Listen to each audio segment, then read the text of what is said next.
Hello दोस्तों, स्वागत आपका मेरे YouTube channel RP science point classes में। दोस्तों, आज का हमारा टॉपिक है क्वथनांक का उन्नयन, जिसे बोलते हैं एलिवेशन ऑफ बॉइलिंग पॉइंट। सबसे पहले समझते हैं कि क्वथनांक क्या है, बॉइलिंग पॉइंट क्या हो, बॉइलिंग पॉइंट का डिफिनेशन क्या होता है। ठीक है, तो इसको हम लिख सकते हैं, किसी द्रव का क्वथनांक वह ताप है। इसको लिखेंगे, किसी द्रव का क्वथनांक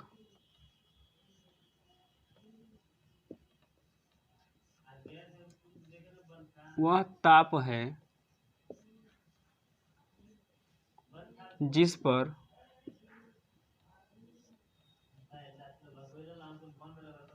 द्रव का वाष्प दाब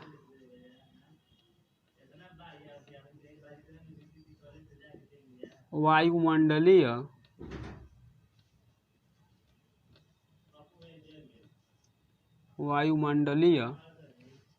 दाब के बराबर हो। ठीक है, बॉइलिंग पॉइंट क्या कहेंगे, किसी द्रव का क्वथनांक वह ताप है जिस पर द्रव का वाष्प दाब वायुमंडलीय दाब के बराबर हो। यानी हम कह सकते हैं कि द्रव का वाष्प दाब, ठीक है, द्रव का वाष्प दाब, ऐसे कह सकते हैं, द्रव का वाष्प दाब जो है, वाष्प दाब बराबर हो किसके, वायुमंडलीय दाब के,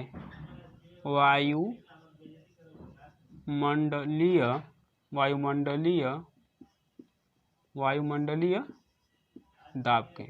ठीक है, अगर द्रव का वाष्प दाब वायुमंडलीय दाब के बराबर है तो उस कंडीशन में उस द्रव का क्वथनांक हम पा सकते हैं। यानी कह रहा है कि किसी द्रव का क्वथनांक वह ताप है जिस ताप पर द्रव का वाष्प दाब वायुमंडलीय दाब के बराबर है। यानी द्रव का वाष्प दाब वायुमंडलीय दाब के बराबर है जिस टेम्परेचर पर, उसी को हम क्या बोलेंगे, क्वथनांक बोलेंगे।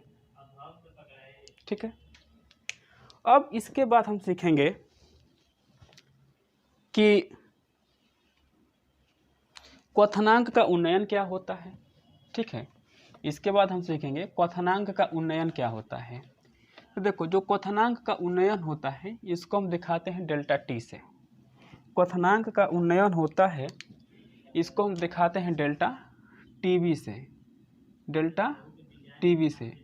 और डेल्टा टीवी जो है ना, डेल्टा टीवी जो है टी माइनस टी नाट के बराबर होता है। ऐसे कह सकते हैं कि जो डेल्टा टीवी होता है टी माइनस टी नाट के बराबर होता है।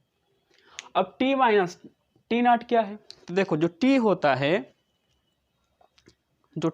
है वह विलयन का क्वथनांक होता है। जो टी होता है वह विलयन का क्वथनांक होता है। जो टी नाट होता है वह विलायक का क्वथनांक होता है। टी क्या होता है, तो टी है विलयन का क्वथनांक, और टी नाट क्या है, विलायक का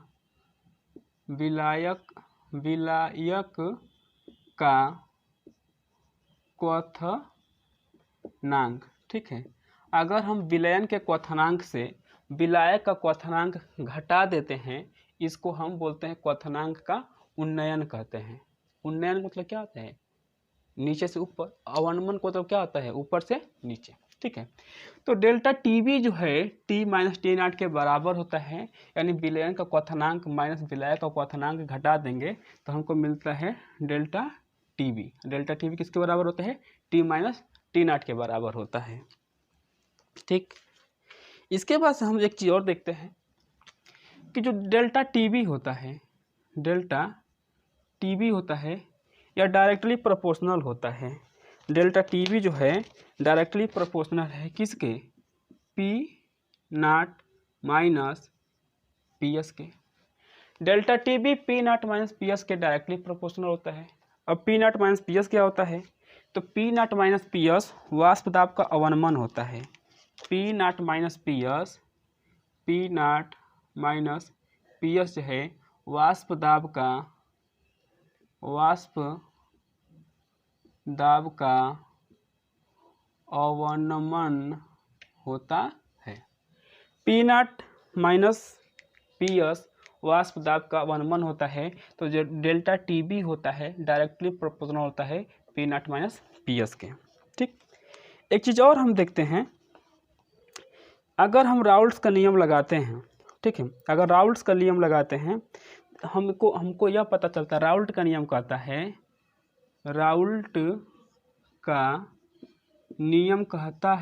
राउल्ट का नियम कहता है कि P not minus P S directly proportional होता है, P not minus P S directly proportional होता है विलय के मोल प्रभाजन के। किसके होता है?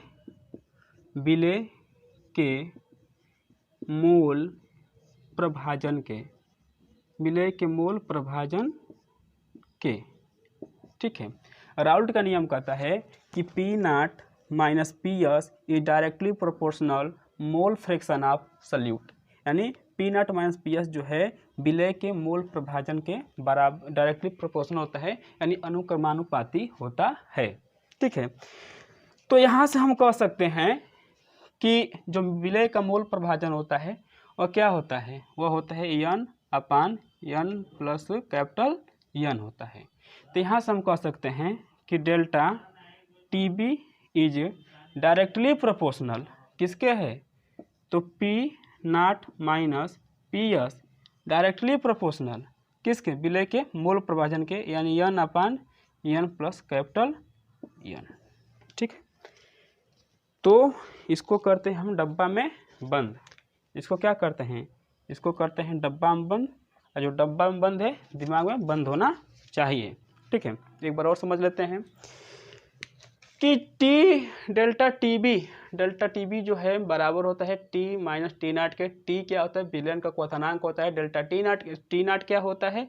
विलायक का क्वथनांक होता है। ठीक है, यहाँ से कंसेप्ट हमको मिलता है कि डेल्टा टी बी जो है डायरेक्टली प्रोपोर्शनल होता है P not minus P S के, यानी P not minus P S क्या होता है? तो वाष्प दाब का अवनमन होता है। राउल्ट का नियम कहता है कि P not minus P S जो होता है डायरेक्टली प्रोपोर्शनल होता है मोल फ्रैक्शन ऑफ सल्यूट के।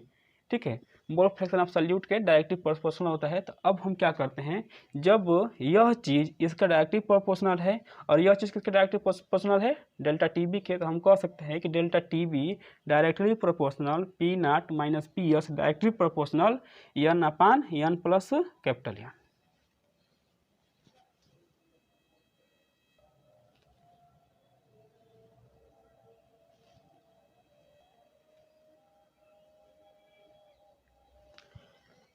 अब हम देख रहे हैं क्वथनांक का उन्नयन और विद्युत अपघट्य के विलयन की मोललता में संबंध। यानी सीधा सीधा समझ लो आप, क्वथनांक का उन्नयन और विद्युत अपघट्य के विलयन की मोललता में संबंध, यानी समझ लो कि उन क्वथनांक का उन्नयन और मोललता में संबंध हम देख रहे हैं। तो यहाँ से हमको मिलता है क्वथनांक का उन्नयन जो होता है, क्वथनांक का उन्नयन जो है मोललता के डायरेक्टली प्रोपोर्शनल होता है। किसके? मोललता के डायरेक्टली प्रोपोर्शनल होता है। यानी हम कह सकते हैं कि delta T B is directly proportional M क्या है? मोललता है। अब क्या करेंगे भाई, अगर यहाँ से हम डेल्टा डायरेक्टली प्रोपोर्शनल को हटाते हैं, अगर हम डायरेक्टली प्रोपोर्शनल को हटाते हैं तो हमको कांस्टेंट मिलता है के बी। क्या मिलता है? कांस्टेंट के बी, जिसको बोलते हैं विलायक का मोलल उन्नयन स्थिरांक। ठीक है, के बी मिलता है, और इस के बी को हम नाम दे देते हैं, इस के बी को बोलते हैं विलायक का मोलल उन्नयन स्थिरांक, विलायक का मोलल उन्नयन स्थिरांक कहते हैं। क्वथनांक का उन्नयन डायरेक्टली प्रोपोर्शनल होता है किसके? मोललता के। यानी क्वथनांक का उन्नयन जब बढ़ेगा तो मोललता भी बढ़ेगा, ठीक है। या ऐसे कर सकते हैं, मोललता बढ़ेगा तो क्वथनांक का उन्नयन भी बढ़ेगा। इन दोनों एक डायरेक्टली प्रोपोर्शनल होते हैं, एक बढ़ेगा तो दूसरा भी बढ़ेगा। यानी डेल्टा टी भी डायरेक्टली प्रोपोर्शनल होता है स्मॉल एम के। अगर हम प्रोपोर्शनल के चिन्ह हटाते हैं तो क्या मिलता है? के बी मिलता है। के बी क्या है? विलायक का मोलल उन्नयन स्थिरांक है। अब बात यहाँ से आती है कि स्मॉल एम क्या होता है। तो स्मॉल एम जो होता है मोललता बराबर होता है कि W अपान एम गुणे 1000 बटा विलायक का भार किसमें? ग्राम में। स्मॉल एम बराबर क्या होता है? स्मॉल एम बराबर होता है W बटा एम गुणे 1000 बटा विलायक का भार ग्राम में। तो अगर आप यहाँ से चाहो तो यह वैल्यू उठा के इसमें पुटअप कर सकते हो, रख सकते हो। तो यहाँ से आपको मिल जाएगा delta T B equal to K B गुणे W बटा एम गुणे 1000 बटा जो विलायक का भार है। विलायक के भार को किससे दिखाते हैं? कैपिटल W से दिखाते हैं। कैपिटल W से इसको दिखा देते हैं। ये हमको यहाँ से मिल जाता है। अगर मान लो आपको स्मॉल एम निकालना है, ठीक है, यह तो फार्मूला मिल गया, ठीक। अगर आपको यहाँ से स्मॉल एम निकालना है, अगर आपको मान लो यहाँ से स्मॉल एम निकालना है तो आप क्या करोगे?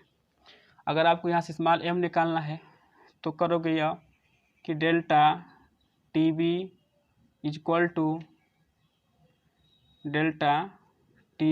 टू क्या है? के बी गुणे W बटा एम गुणे W गुणे 1000 मिला। अब इसको यहाँ पे लेके चले जाओ, स्मॉल एम को यहाँ पे ला दो। तो स्मॉल एम बराबर क्या मिलेगा? के बी गुणे W गुणे 1000 बटा डेल्टा टी बी गुणे W। डेल्टा टी बी गुणे W आपको मिल जाएगा, ठीक है।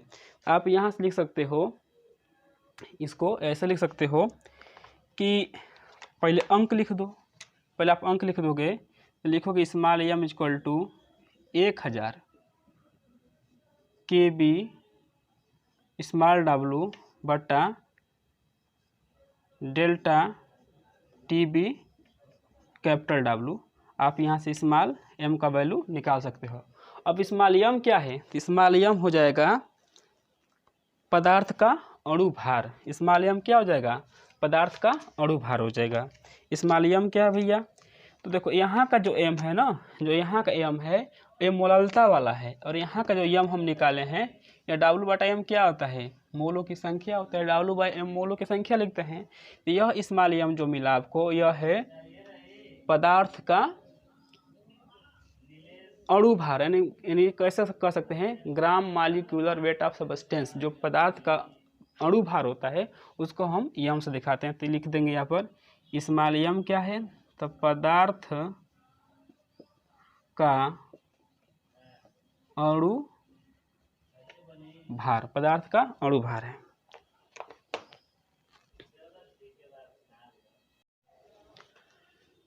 जो न्यूमेरिकल क्वेश्चन हम देखते हैं, क्वेश्चन यह है ग्लूकोज के एक जलीय विलयन जिसमें 12 ग्राम ग्लूकोज, जिसका मॉलिक्यूलर वेट ग्राम अणु भार कितना दिया है?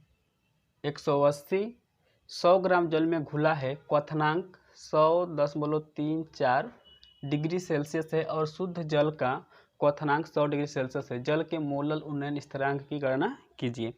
सबसे पहले हम क्या करेंगे? सबसे पहले जो डेटा दिया उसको हम लिख लेते हैं। सबसे पहले डेटा को लिखेंगे, फिर आगे समझेंगे कि क्या हमसे पूछ रहा है, वो अपने आप मिल जाएगा, ठीक है। ग्लूकोज को एक जलीय विलयन जिसमें 12 ग्राम, तो W बराबर कितना मिल गया आपको? मिल गया 12 ग्राम। यम का मान दे दिया आपको कितना है? यम का मान दे दिया है 180। 100 ग्राम जल में घुला है, 100 ग्राम जल यानी विलायक का भार कितना है, कैपिटल डब्ल्यू का मान कितना है, कैपिटल डब्ल्यू का मान आपको दे दिया 100 ग्राम जल में घुला है। और जो विलायक का जो विलायक लिखा है 100 ग्राम जल में घुला है, क्वथनांक कितना है 100.34 डिग्री सेल्सियस। और शुद्ध जल का, तो शुद्ध जल क्या हो गया, शुद्ध जल विलायक हो गया। और यह किसका क्वथनांक है, विलयन का। कैसे कि ग्लूकोज के एक जलीय विलयन, किसकी बात कर रहे हैं, जलीय विलयन, जिसमें 12 ग्राम ग्लूकोज 100 ग्राम जल में घुला है, क्वथनांक यानी विलयन का क्वथनांक। ठीक है, तो विलयन का क्वथनांक को किससे दिखाते हैं, टी से दिखाते हैं। टी बराबर कितना हो गया आपका 100.34 डिग्री सेल्सियस। और विलायक का क्वथनांक और शुद्ध जल का क्वथनांक, जल मतलब विलायक, विलायक का क्वथनांक T0 कितना हो गया 100 डिग्री सेल्सियस हो गया। जल के मोलल उन्नयन स्थिरांक की गणना कीजिए, यानी हमसे पूछ रहा है कि Kb बराबर बताइए क्या होगा। इतना इन्फॉर्मेशन आपके सामने है। फार्मूला क्या सीखे थे हम, फार्मूला सीखे थे कि delta T B equal to, क्या सीखे थे, delta T B equal to, हमने क्या सीखा था, W/m। ठीक है, पहले सीखा था के बी, पहले सीखा था क्या कि के बी गुणे, और यहाँ पर क्या था m था, तो m का मान यहाँ पर m था, m की जगह हम लोग क्या लिख रहे थे, m मोलल वाला था, तो W/m गुणे 1000 बटा कैपिटल W। हमसे क्या पूछ रहा है भाई, हमसे के भी पूछ रहा है। ठीक है, इसी को सॉल्व किए थे तो हम लिखे थे कि स्मॉल m इजक्वल टू 1000 और 1000 लिखे थे के बी W बटा delta T B capital W। हमसे क्या पूछ रहा है, के बी पूछ रहा है, तो के बी कैसे निकालेंगे, तो के बी निकालेंगे तो हो जाएगा m गुणे डेल्टा टी बी W। ठीक है, और बटा क्या कर देंगे, बटा कर देंगे 1000 गुणे स्मॉल W बराबर हो जाएगा के बी। ठीक है ना। कैसे निकाला हमने पक्षांतर किया, जिसको पता करना है उसको छोड़ दो, इसका इसमें मल्टीप्लाई कर दो। तो m में हमने डेल्टा टी डब्ल्यू को मल्टीप्लाई कर दिया, गुणे डेल्टा टी डब्ल्यू को मल्टीप्लाई कर दिया। अब बराबर कितना बच गया 1000 के बी डब्ल्यू। के बी पूछ रहा है तो हम के बी को छोड़ देंगे, 1000 डब्ल्यू से क्या करेंगे भाग देंगे, तो हमको मिल जाएगा के बी।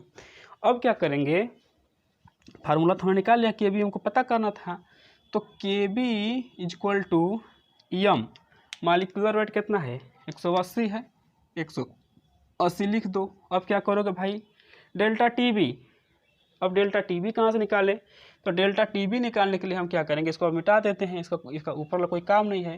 तो डेल्टा टी बी निकालने का तरीका क्या है, टी माइनस टी नाट।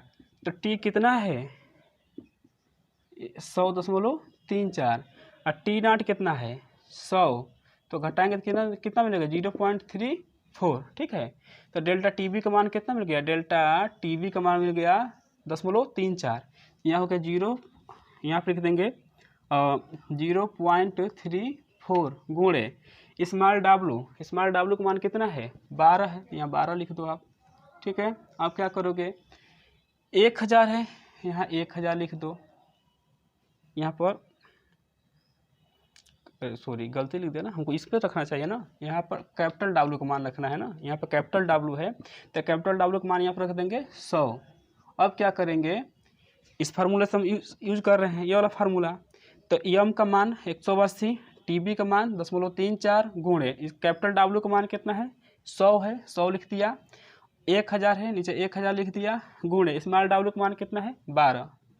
अब क्या करेंगे भाई, दशमलव को हटा देंगे, तो के बी इजक्वल टू, यह दशमलव हटेगा तो कितना हो जाएगा 34 हो जाएगा, 180 गुणे 34 बटा 1000 गुणे 12। इसको सॉल्व करोगे आप तो के बी का मान आपको मिल जाएगा, इसको सॉल्व करोगे तो आपको के बी का मान मिल जाएगा 0.51 डिग्री सेल्सियस। तो के बी बराबर 0.51 डिग्री सेल्सियस आपको इसका वैल्यू मिल जाएगा। सेल्सियस मोलल प्रति मोलल आपको के बी का मान मिल जाएगा। ठीक है, तो के बी का मान कितना हो गया 0.51 डिग्री सेल्सियस प्रति मोलल, के बी का मान मिल गया।